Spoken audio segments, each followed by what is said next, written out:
লাইফে এখন আর প্ল্যান করে কোনো কিছুই হয় না, যাই করতে হয় হুটহাট করে করতে হয়। হ্যালো এভরিওয়ান, আসসালামু আলাইকুম। কেমন আছেন সবাই?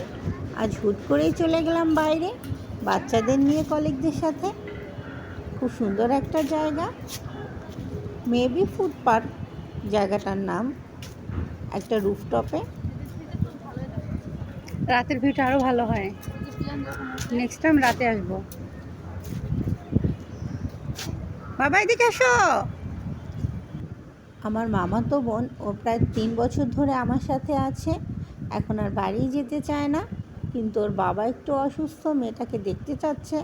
তাই আমি বাড়ি পাঠিয়ে দিব। তাই ওকে বললাম, তোর কি খেতে ইচ্ছে করে, কোথাও যেতে ইচ্ছে করে বল আমাকে, আমি নিয়ে যাব। ও বলল, আপু তোমার অফিসে যাব। তো বিকালবেলা ওকে আমি অফিসে নিয়ে গিয়েছিলাম বাচ্চাদের সাথে।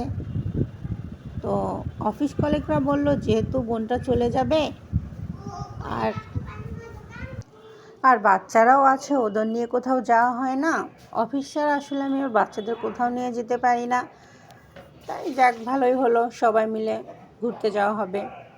তো চলে আসলাম সৈয়দপুর বিমানবন্দরের অপোজিটে ফুড পার্ক নামে এই পার্কটাতে। পার্ক না, সরি, পার্ক বললে ভুল হবে। এটা একটা রেস্টুরেন্ট, সাথে বড় একটা স্পেস। সন্ধ্যার পরে খুব সুন্দর লাইটিং হয়।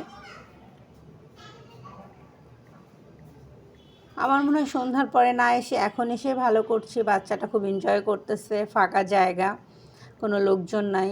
লোকজন নেই বললে ভুল হবে, কিন্তু খুব কম লোকজন আছে।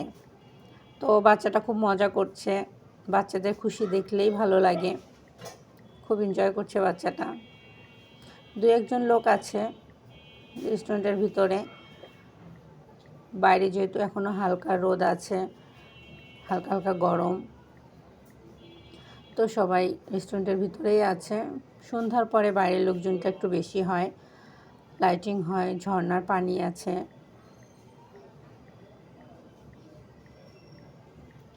তো মোটামুটি সুন্দর একটা জায়গা, ফ্যামিলি বাচ্চা এদের নিয়ে আসার মতো।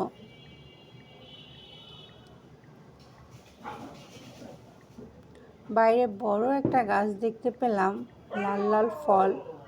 ঠিক কী গাছ এটা চিনতে পারলাম না। গাছটার আলাদা একটা ভিডিও করেছি, ভিডিওটা আপনাদের সাথে শেয়ার করব। ভালো লাগলো দেখে। এই যে আমার মামাতো বোনটা, ও কালকে চলে যাবে, মূলত ওর জন্যই আসা।